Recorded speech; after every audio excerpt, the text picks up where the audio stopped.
রাধে রাধে। কেমন আছো তোমরা সবাই? আশা করছি রাধারানীর কৃপায় সবাই ভালো আছো। তোমাদেরকে স্বাগত জানিয়ে আমার আরেকটি নতুন ভিডিও শুরু করছি। আর সকল সাধুগুরু বৈষ্ণবের চরণে আমার সহস্র কোটি দণ্ডবত প্রণাম। এখন দেখো সকালে পুজো অর্চনা সব কিছু হয়ে গেছে। আর এখন আমার গোপাল সোনাদের বাল্য সেবা দিয়ে দেব। আর আজ আমার গোপাল সোনাদের বাল্য সেবা দেব জিলিপি আর এই নতুন ধরনের এক মিষ্টি দিয়ে। আর এই মিষ্টিগুলো এক ভক্ত দিয়েছে আমার রাধা দামোদরের সেবার জন্য।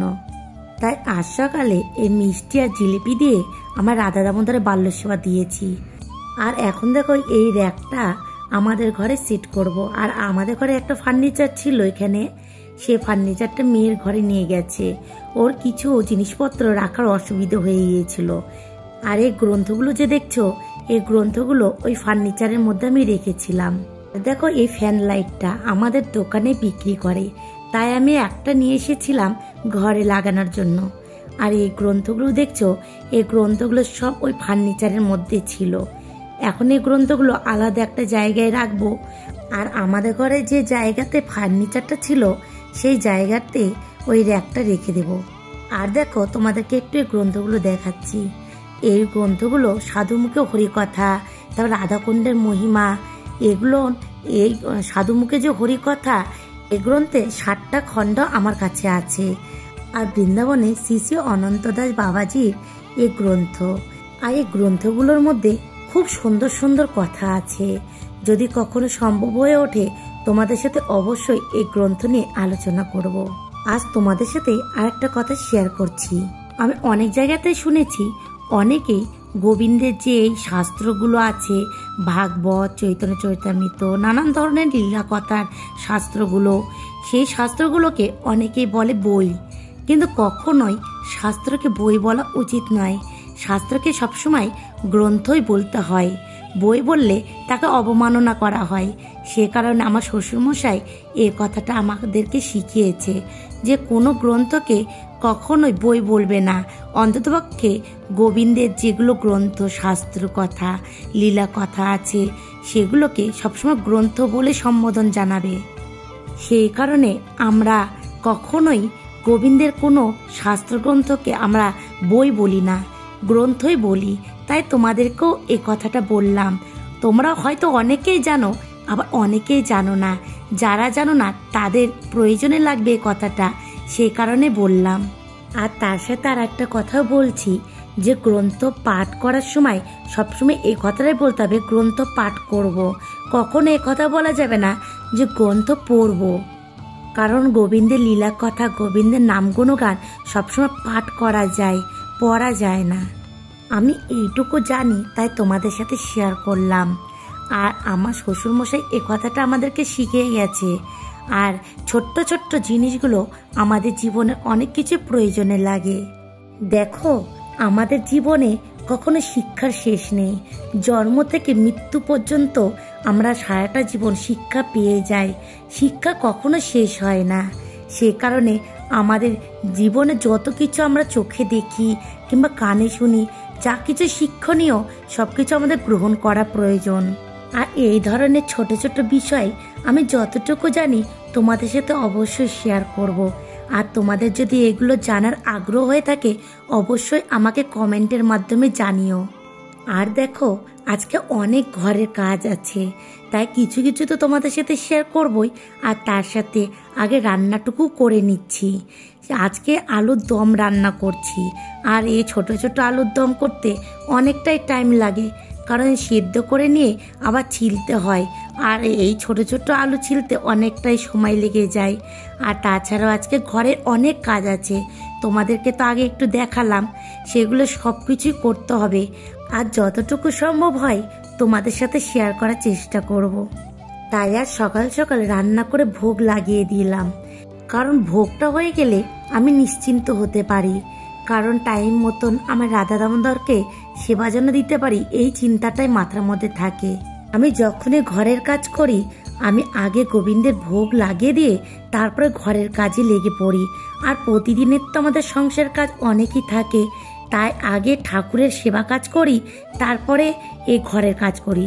আর যেদিন গোবিন্দের সেবার আগে ঘরের কাজ করি, সেই দিন আবার ঘরের কাজ করার পরে কাপড় চোপড় ছেড়ে নিয়ে তারপরে আবার ভোগ রান্না করে ভোগ লাগাই।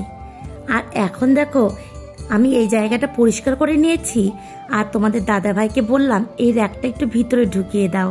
তাই ও একটু র্যাকটা ভিতরে নিয়ে এসে রাখলো, কারণ র্যাকটা তো অনেকটাই ভারী, আমি একা একা পারবো না, সেই কারণে। এখন দেখো এই শোকেসের এই নিচের থাকটাতে এই গ্রন্থগুলো রেখে দিচ্ছি। আর এই শোকেসটা অনেক পুরনো, যখন আমার বিয়ে হয়েছিল সেই সময় এই শোকেসটা না হয়েছিল। আর এই শোকেসটা আমার ছেলের ঘরে থাকে। আর এই গ্রন্থগুলো যে দেখছো, এই গ্রন্থগুলোর মধ্যে কিছু গ্রন্থ আমার শ্বশুর মশাইয়ের, অনেক পুরনো পুরনো, আর কিছু গ্রন্থ আমি নিয়েছি, আর কিছু গ্রন্থ কোনো কোনো ভক্ত আমাকে দিয়েছে। যখন যখন সময় পাই তখন তখন কোনো না কোনো গ্রন্থ পাঠ করার চেষ্টা করি। আর একটা এর মধ্যে আছে প্রেম ভক্তি চন্দ্রিকা, নরোত্তম ঠাকুর মহাশয়ের প্রার্থনা আছে, আর অনেক সুন্দরভাবে সে কথাগুলো ব্যাখ্যা করা আছে। বৃন্দাবনের সম্বন্ধে অনেক কিছু আছে। এই প্রেম ভক্তি চন্দ্রিকা পাঠ করতে আমার খুবই ভালো লাগে, তাই যখনই সময় পাই তখন বেশিরভাগ প্রেম ভক্তি চন্দ্রিকাটাই পাঠ করার চেষ্টা করি। আর এই প্রেম ভক্তি চন্দ্রিকাও এক বৈষ্ণব আমাকে দান করেছিল, আর বলেছিল আমি যেন মন দিয়ে এই প্রেম ভক্তি চন্দ্রিকাটা পাঠ করি। এখন দেখো গ্রন্থগুলো আমি রেখে দিয়েছি, আর এখন এই যে আমাদের ঘরে যে র্যাকটা রাখলাম সেটা একটু ঠিকঠাক করে গুছিয়ে নেব। আর ঘরের মধ্যে অনেক কিছুই ছিটিয়ে ছড়িয়ে পড়ে আছে, সেগুলো একটু ঠিকঠাক করে গুছিয়ে রাখবো, রেখে গোটা ঘরটায় একদম পরিষ্কার করে নেব। আর যারা যারা আমায় কমেন্ট করেছো, আর যারা যারা আমার ভিডিওগুলো দেখো, তাদের সকলকে জানাই অসংখ্য ধন্যবাদ। এইভাবে তোমরা সবাই আমার পাশে থেকো। আর এরপরও আমি কয়েকজনের নাম বলছি যারা আমাকে রেগুলার কমেন্ট করো। সুপর্ণা, তোমাকে জানাই অসংখ্য ধন্যবাদ আমাকে প্রতিদিন কমেন্ট করার জন্য।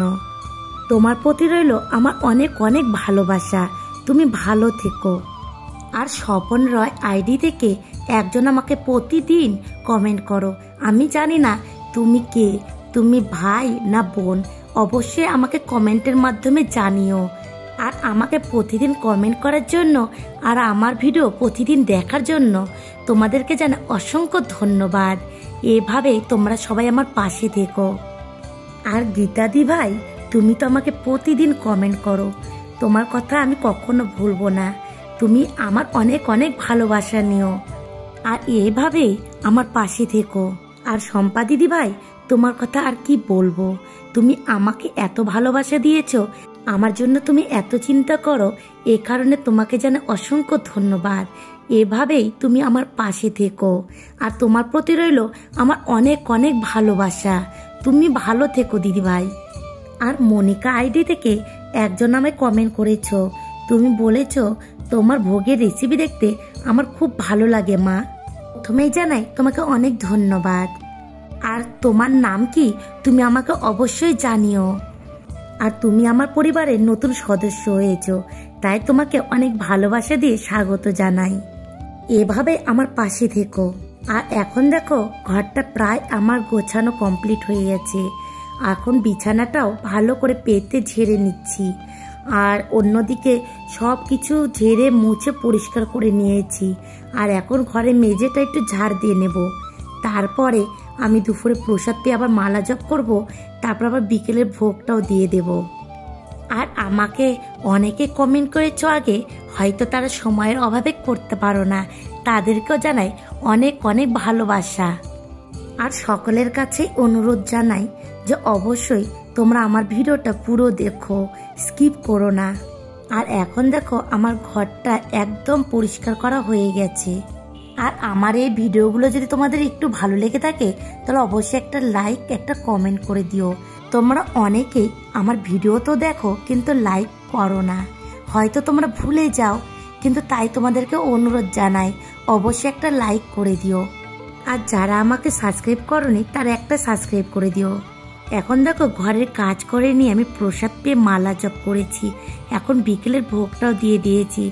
আজকে আপেল কুল আর খেজুর দিয়ে বিকেলের ভোগ দিয়েছি আমার রাধা দামোদরের। আজকে ভিডিওটি আমি এখানে শেষ করছি। দেখা হবে পরের কোনো ভিডিওর সাথে। তোমরা সবাই ভালো থেকো আর এইভাবে আমার পাশে থেকো। রাধে রাধে।